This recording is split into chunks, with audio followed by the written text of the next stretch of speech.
Another one comes to mind is child support. So in Pennsylvania, there's no retroactive child support. I mean, that's just a huge difference. That's crazy. That's a huge difference. It's based purely on the date of filing.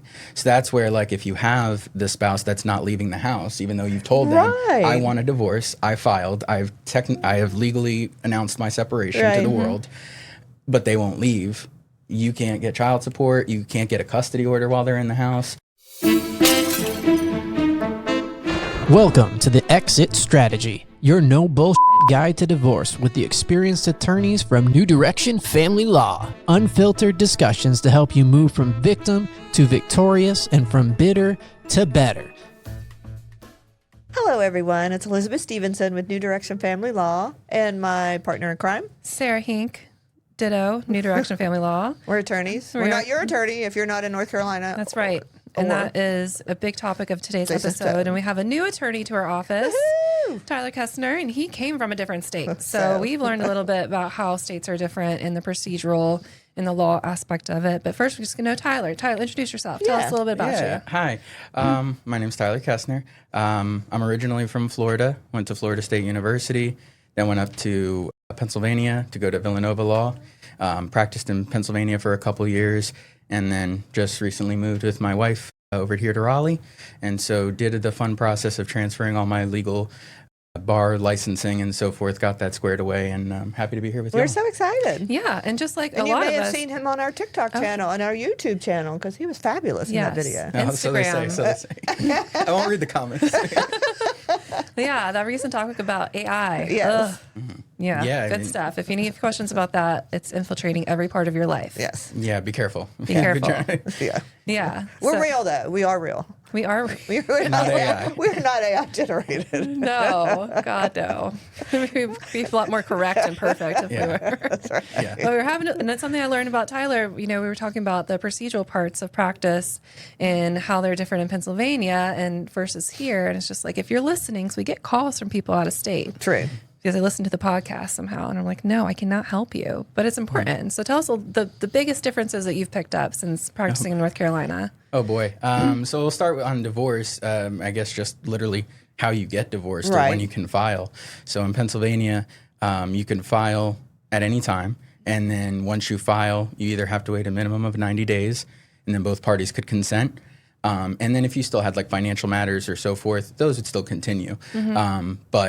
So you may not be ready at 90 days, but minimum time would be 90 days. So do you have to be separated, though, I'm assuming, before you file? Well, so would be a separate prong would be to be separate and apart for 1 year before, but you would file and then have a year of separation, or you didn't necessarily need to wait after the separation. Gotcha. And then also separation is different because here, as I'm learning, you need to be literally physically two different residences. In Pennsylvania, you can be in different bedrooms. You could be in different floors of the house. What matters is kind of like a totality of the circumstances. Like, are you holding yourself out as separated? Yeah. Did you tell your family? Did you tell your kids? And you're just doing this for like financial reasons. While we're separating everything else out. And that's so can different. So would you have to pay alimony if you're separated and you're living in the same house? So if you're living in the same house, courts would typically not enter child support, spousal support, alimony, anything like that. Okay. The idea being that you're still sharing the expenses. So it just gets your clock running, basically. Just get your clock running. So, and then, people would weaponize that because it's like, well, I'm not leaving. I don't have to pay child support. Hell yeah.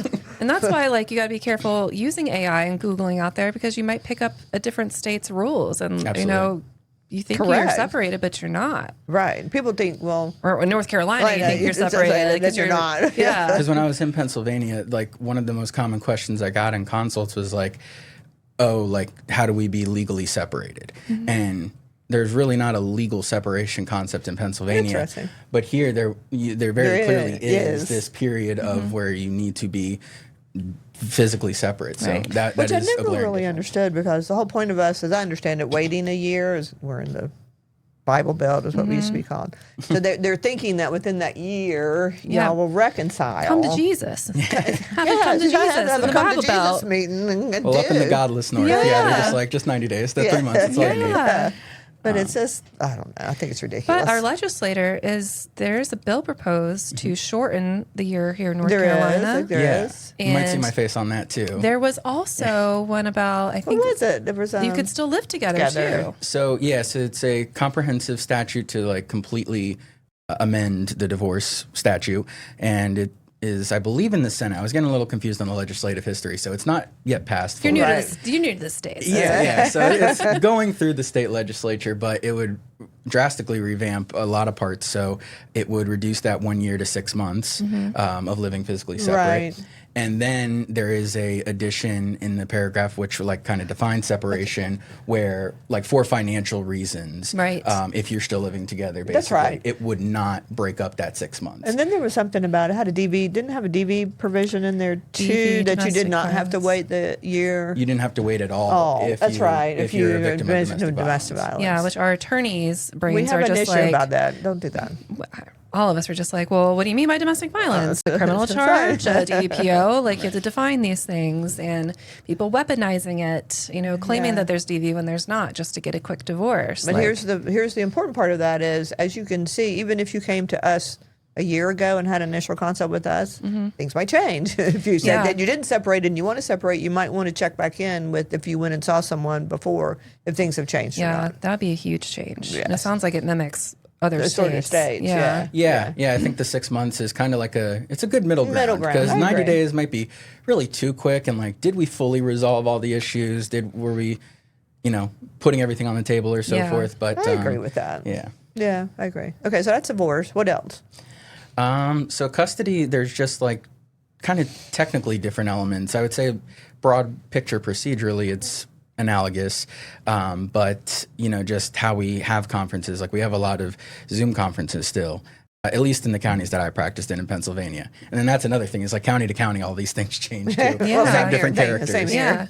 Yeah, so a lot of counties still do virtual, those initial custody. But you have we have temporary is our first step. It's sort of and the they same weren't thing. even like hearings though, but they're like magistrate run or. So the analog to a temporary hearing would be an initial custody conference and a conciliation conference, and you'd be with a conciliation officer who's not a judge. Is that like a mediator? Not really. It's like a lawyer acting as a quasi judge. It really is like a kind of like a magistrate. But they're not even a magistrate. Yeah. So they are a lawyer. In most cases, they are family law lawyers, so they know what they're doing. But it is interesting because, like, I had a conciliation officer who, like, 6 months before, I had cases against. So now I'm presenting to her. So it is just a lawyer that is going to enter that initial custody order. So they act like a judge. Like, it's not like, if y'all don't agree, I can't do anything. Is she like an arbitrator or a judge? She can make a decision? So if there's no agreement, she just kind of has to make it status quo until a judge can make formal findings of fact. So that's where it's like, there's no hearing, there's no findings of fact, there's no proving anything. It is just, and this would be situations where if one parent has kind of, say alienated or kept the child, and then the other parent has found a new residence and they're not letting me see the kid, the conciliator is sometimes very limited in what they can do and say, well, kind of my hands are tied procedurally and my powers here. Something like that, but like let's get some stuff rolling. Yeah, I'm too impatient for that. That's on Zoom, so there's like no evaluation of like the personality and body language, and people are showing up like zooming from their cars on the thing. They don't understand what they're doing. What's the point? What's the point? So the point is things are really different states, different counties. And that's why if you're listening in a different state other than North Carolina, we can't help you. I'm not barred in any other state in North Carolina anyways. I think we're the 5th most populous state people moving to that have out-of-state Pennsylvania orders, Yeah. So you bring your order here, the court, you have to register it and do all that, but we have to enforce your out-of-state. Well, first we have to interpret it. I get orders from other states. I'm like, what were they thinking? What does this mean? Right. The formatting's off. And, like just different legalese is involved, and it's hard to really understand. You sort of think that there would be. I mean, there is the Uniform Act, but it's not. It's more about procedure and jurisdiction and stuff, not about how you sort of do custody. I mean, things are different judge to judge in the same county. True. Right. which is crazy making. It is crazy. I mean, even just what you call like a consent order, it would be like more like an agreed order or a stipulation. So just even what you call things is quite different as well. Right, So, right. Yeah, any other big like differences that you picked up on? Another one comes to mind is child support. So in Pennsylvania, there's no retroactive child support. I mean, that's just a huge difference. That's crazy. That's a huge difference. It's based purely on the date of filing. So that's where, like, if you have the spouse that's not leaving the house, even though you've told them, I want a divorce, I filed, I have legally announced my separation to the world, but they won't leave, you can't get child support, you can't get a custody order while they're in the house. So if you were a stay-at-home mom and he won't leave and he doesn't pay for anything, you're kind of screwed, I had that a lot. Oh, my gosh. Where the less financially advantageous party was kind of stuck there. Yeah. And then we had an episode about narcissism, their narcissist husband who decided, you want a divorce, I'm not paying for anything. Right. And then it's like, what do you do? You have to leave, but you can't have the means. Well, you don't have the means to leave. Is there a way to kick people out up there? Oh, domestic violence protection order, which in Pennsylvania we would call something different. I actually forgot the technical name for it. We don't need it anymore. PFA, protection But from you have abuse order. we have like divorce, which is the stupidest name, divorce from bed and board, which you can file when people are still together and get one person out. We have a case. I was like, bring I was like, what is this? Yeah, we would not have that. that. There's no other way besides getting a protection from abuse order, DVPO, analog domestic violence order, to remove them from the house. But otherwise, they can stay there as long as they have a legal right to be there. I thought we were backwards. Yeah, that's terrible. Damn. Hey guys, it's Cam with New Direction Family Law, and if you yourself have been through a divorce or you know someone that's contemplating divorce, then you know how important it is to make sure that you know your legal rights or your friend knows their legal rights and options to help develop the best plan for them and their family moving forward. At New Direction Family Law, we have over 80 years of combined experience protecting the rights of our clients in family law matters. We aggressively advocate, we aggressively support, and we absolutely educate our clients to achieve the best possible outcome. So if you know someone or you yourself are facing these questions or contemplating separation or divorce, give us a call to schedule an initial consultation today. You can reach us at 919-719-3470 on our website at newdirectionfamilylaw.com, or you can click the link in the episode description. I had multiple cases where the parties lived together throughout the entire divorce process. That's crazy. Up until we got the order, we got a quadro to separate the funds, and then they finally got their funds and were able to move out. Or they finally sold the house and were able to move. So yeah, they lived together literally through a year and a half of divorce That'd be really proceedings. dangerous. I was going to say the homicide rate would go up exponentially. Yeah. Luckily I didn't have that. But Yeah, that's crazy to me. That is sort of crazy. Do y'all did you do, no, we do child support if you're under $400,000, what is it, $40,000 a month now? If your income, do it by guidelines. It's just based on here's your income, who pays for health insurance and child care, and spits out a number. Yeah, so we did have a worksheet basically, or a statutorily defined equation as to what it would spit out. But even that is different as well. So in Pennsylvania, they would go based on your net income and calculate child support. Well, that's what they based should off do net anyway, income. I think. Really. I really agree with, because what am I like? I'm paying taxes on that. Why am I going to pay child support out of that? money in my pocket. What are you talking about? So they would do net income, monthly net income to calculate your child support. We would still allocate for daycare expenses, medical health insurance expenses, extracurriculars. And then you'd get that support order, and then that's in place. It was easier to modify a child support order, I think, in Pennsylvania as well, though, too. So what we had sometimes is that people agreed to one amount during the divorce proceedings, and then they just filed to modify after. Right. Because in our orders, we don't necessarily have findings of fact. We try to put it in like comments, like what each party thinks their income is. But they would agree to something and then say, gotcha, I'm going to modify that. Interesting. Yeah, I was looking at a Maryland court order recently, and there's no findings of fact. And I was like, was this a consent? They're like, no, we had like multiple hearings. How do you do that? I don't know. I don't know. You have to have a substantial change in, we have to have a substantial change in circumstance. So you have to know what the circumstances were at the time that order was entered. And if but you don't also, like, to appeal it, you have to have findings of facts to support why you ordered what you did. And So another difference, substantial change in circumstances is not available in Pennsylvania. You don't need a substantial change in circumstances. So that means I was getting consults to modify custody orders over and over. Again. They wouldn't give me Thanksgiving at 1:00 and I wanted 2:00. We need to modify the entire order. I guess it keeps business going. Maybe we need to talk to the legislature about that. What a disaster. What a headache. Yeah, oh my gosh. So, I mean, it wouldn't always get granted. So what I would tell people is, bank like 3 or 4 of those, and I hate to say small issues, but those little things, let's stack them up and then have a more substantial order. Because once we open this, we're opening it. And then it has to go through that same process with that conciliation person. Oh gosh. And so then that conciliator, if you didn't have an agreement to change anything, would just leave that last order in place, not really hearing anything, not taking any evidence, not considering anything other than what the 2 parties and their lawyers are saying.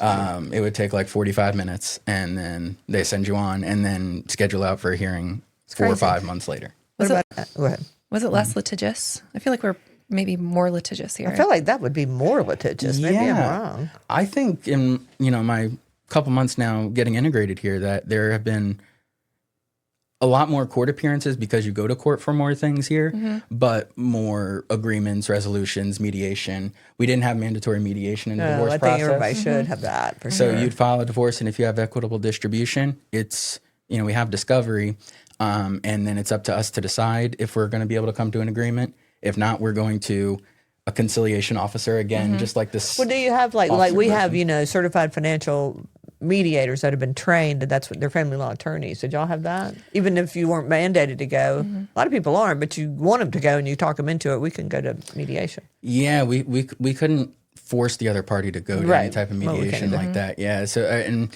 I wouldn't. I mean, they might have a financial advisor, but not like a kind of mediator like that. So you'd go to a conciliation officer. They'd give their opinion on what your finances are. And then it's like, well, do you want to adopt their opinion or do we want to continue to work on this? And well, that never works out because someone's always unhappy with that. Absolutely. So then you go to a hearing with the same conference officer, basically, but it is a hearing. And then you would have to appeal that to get to a judge. And try to change their mind. one of these officers. You get elected? You get appointed? What? It's voluntary. Are you just like that? It's not elected. I imagine it's a job application. That's like a power trip. My goodness. If I was going to stay in Pennsylvania, that would have been the long game. The long game. Absolutely. What about alimony? Do you do it on a calculator or?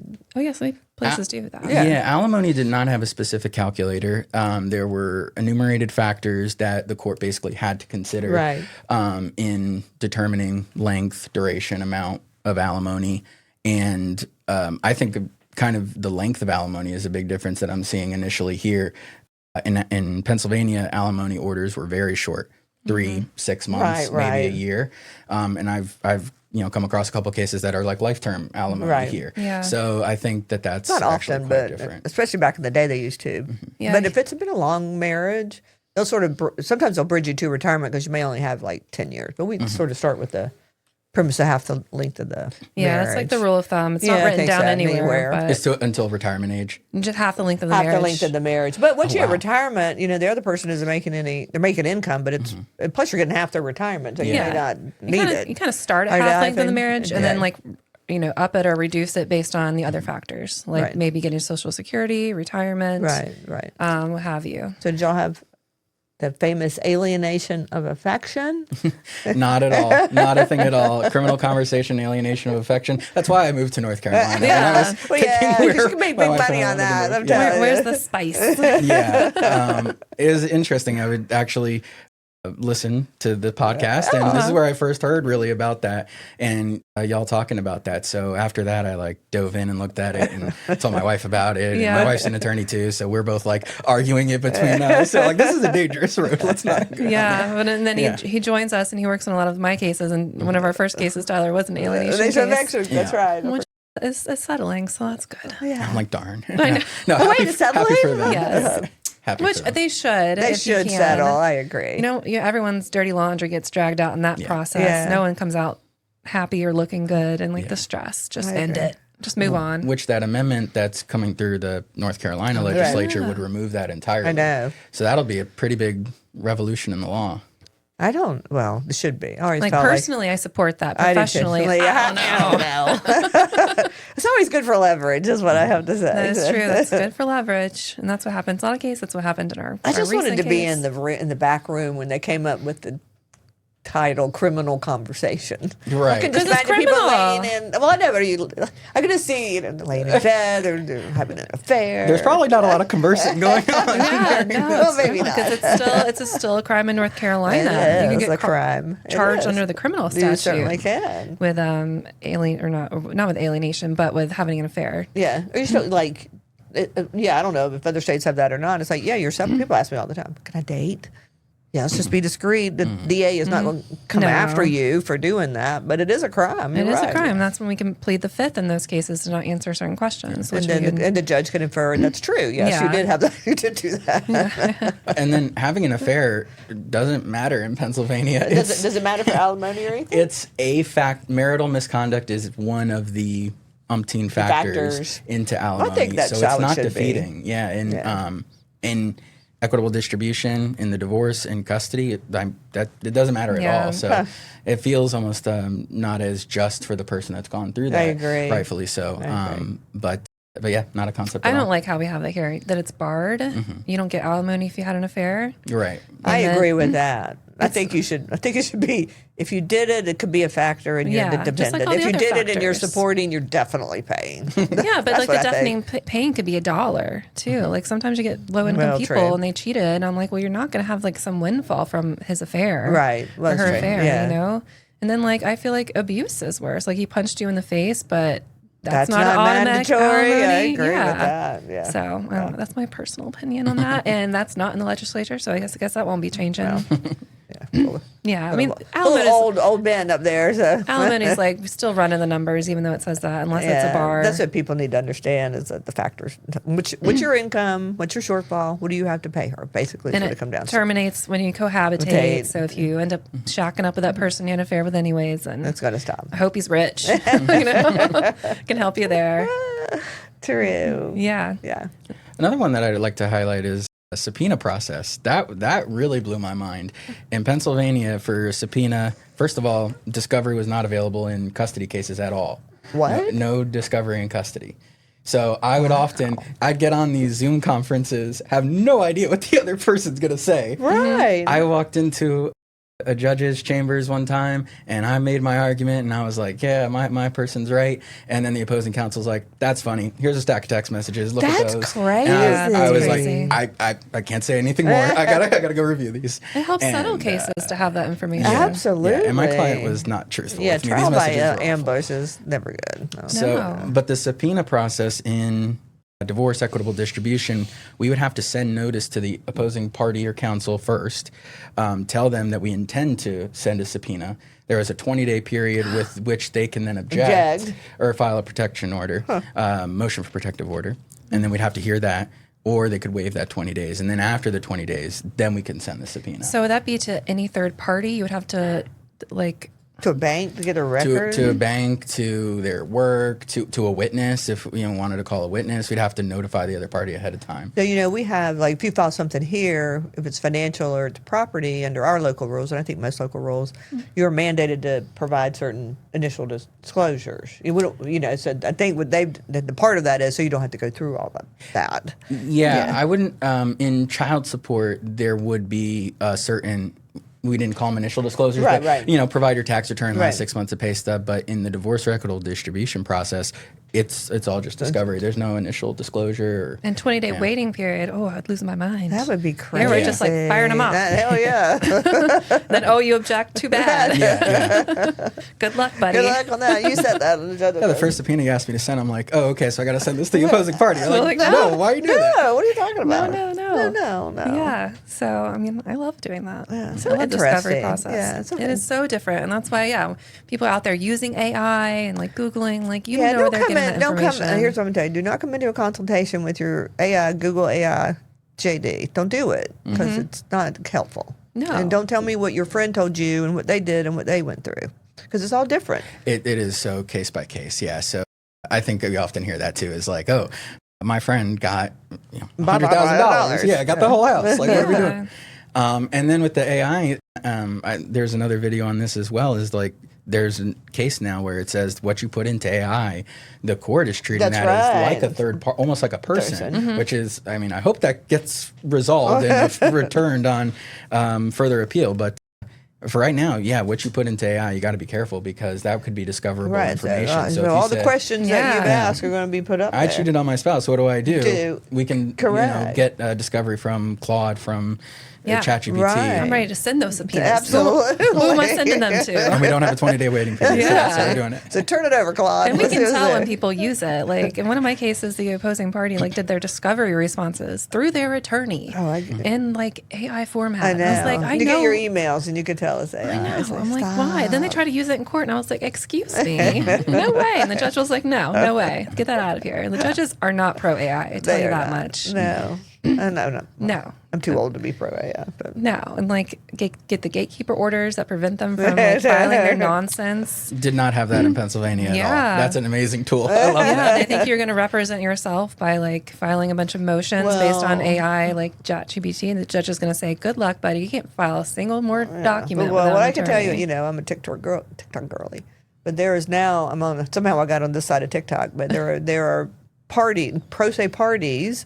And they do every day. They're going to the courthouse. They're filing something. They're doing their own. They're teaching people how to do it. It's like, girl, don't do that. Like the divorce coaches? They're not even divorced. They're just women or parents going through this, and they're showing you how to file your own stuff and what you should do. And it's like, please don't do that. You're pissed. It's the blind leading the blind. Yeah. Oh my gosh, that's so scary. It's as scary as it can be. Yeah. But, I don't know. It's a mess. Yeah, and the AI, I think what we're kind of saying is it's going to pick up, it might pick up Pennsylvania. So if you're in North Carolina and you say, if you don't specify, even if you are doing it, if you don't specify where you are, it might pick up a generalized rule or try to summarize 50 states worth of family law. Exactly. Which, just as we're laying out between these two states are drastically different. So I can't even imagine what a third state or a fourth state's going to do. Yeah, then pick up an incorrect case law, then you cite that, so that's and then you get sanctioned. That's why you need an attorney. Because you're going to be held to the same standard. I hear, our judges always say, I'm holding you to the same standard. Yeah. So true. Yeah, so if you're in Central North Carolina, hit us up. If you're not. If you're in Pennsylvania, do not hit us up. Yeah. Maybe we can shoot you some recommendations. Yes, yeah. But that's about it. Exactly. Thank you, Tyler. Ain't that some shit? Yeah. Thanks for listening. Don't forget to leave us a review. You can visit us online at newdirectionfamilylaw.com. You can also follow us on Instagram at the Exit Strategy _podcast or email us at exitstrategy@newdirectionfamilylaw.com. We'll be back next week with more no bullshit content about life, divorce, parenting, relationships, and everything in between.